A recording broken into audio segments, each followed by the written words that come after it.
உனக்காகத்தான் என் தேடல், உனக்காகத்தான் என் பிறவி.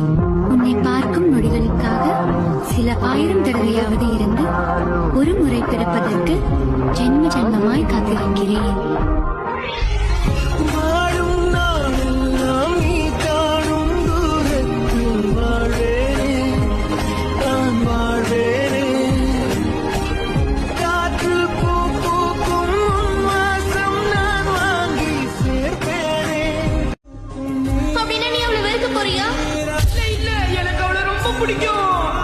இந்த உலகத்திலேயே எனக்கு இருக்கிற ஒரே ஃப்ரெண்ட் அவதான்.